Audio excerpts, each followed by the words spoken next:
Hello! Are you struggling to write that resume? Because if you are, this video will help you write one up step by step that tailors directly to you. This video will show you how to write a chronological resume, which include the following sections such as your contact details, your education details, your professional development, your professional membership, your employment history, your skills summary, your interests, and your referees. Remember also that a short resume is a good resume, so do your best to keep it no more than 3 pages long. So get out a piece of paper and a pen, or get your computer ready and let's get started. So here, we'll begin a step-by-step guide in writing a graduate resume for any discipline. If you have industry experience, feel free to ask one of our consultants to help you to customize it to your needs. So let's begin by preparing your pages with a header and footer. On the header, place the page number on the right as shown here.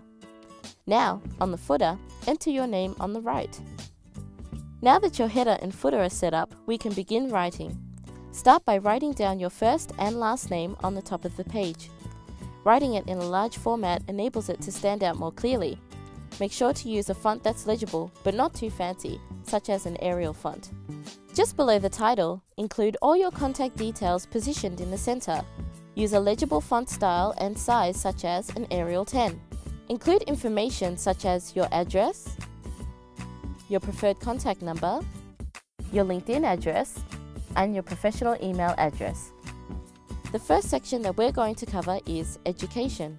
Write down the title on the left side of the page as shown here in bold and capital lettering. This helps for the sections to be highlighted and easily distinguished.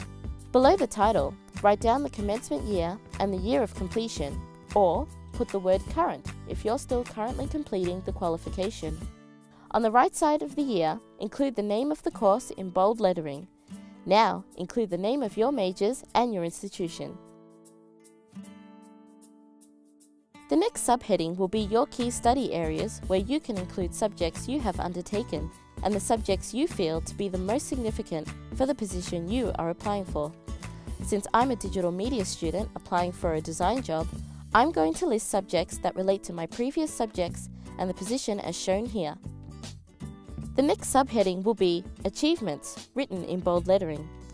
In this section, you can highlight your achievements by adding information such as awards, your GPA, and your average grade as shown here.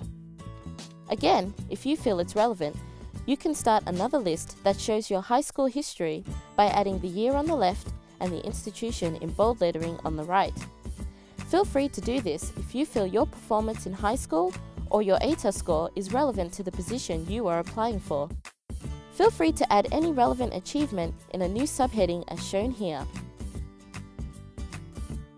The next section will be your professional memberships. This section here is optional to put on your resume, but allows employers to see your positive attitude towards growing a network that keeps you in touch with the industry. On the left, add the year of the membership, and on the right, include the name of the membership and the associated institution. Feel free to keep adding to this section as shown here. The next section is your employment history. In this section, you will list your current jobs to your first job. So follow the same format by adding the years of the employment and the position and company title on the right in bold lettering. If you are still working in the current position, please write the word current. Below this, your next subheading will be responsibilities.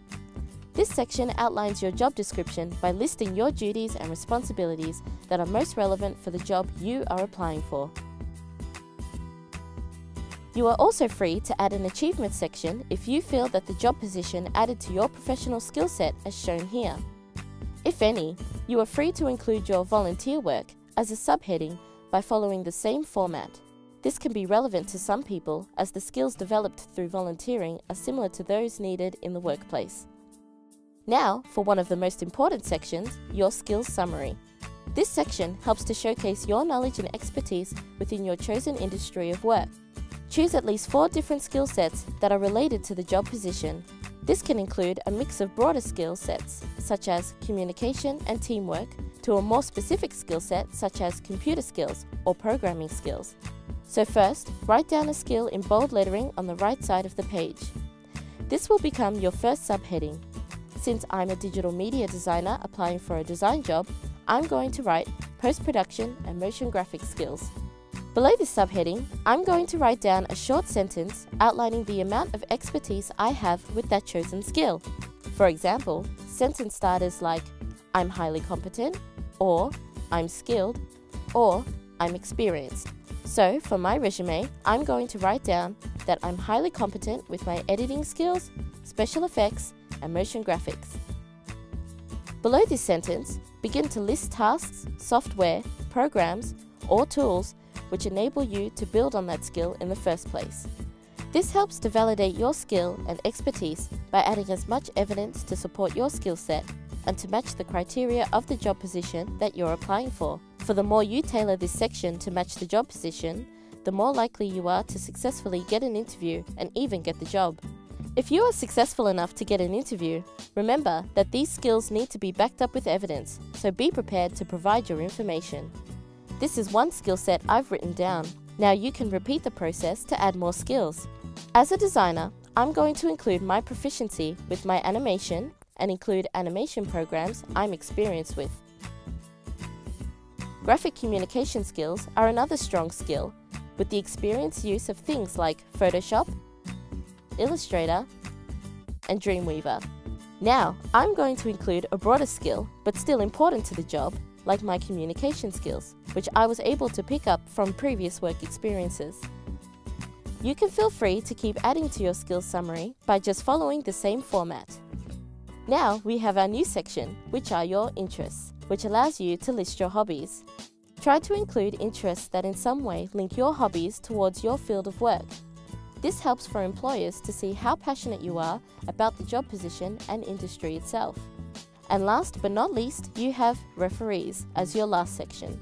Now for this kind of resume, you don't want to write down your referees. It's best to just write down referees available on request. This enables your employer or interviewer to ask you for this information if an interview were to take place. Remember also to keep your referees up to date and make sure you ask permission first.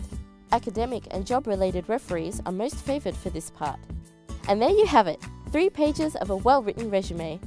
You can see that the format stays consistent and the pages don't exceed more than 3 pages. Now before you go and start sending out your resume, remember these few tips. Ensure that you have read over it for any spelling or grammar mistakes. Get someone to read over it in case there's something you've missed. Ensure that your format is consistent and that it's not too long. Remember, the fewer the pages, the better it is for employers to quickly see through, so keep it to 2 to 3 pages. And make sure to use a legible font, such as an Arial 10 font. If you would like more assistance, please feel free to visit the Centre for Career Development on Level 2 of the George Building, which is located at 34 Wakefield Street. You are also welcome to call or email us, where we can give you one-on-one help on writing your resume. So good luck with your resume, and thanks for watching.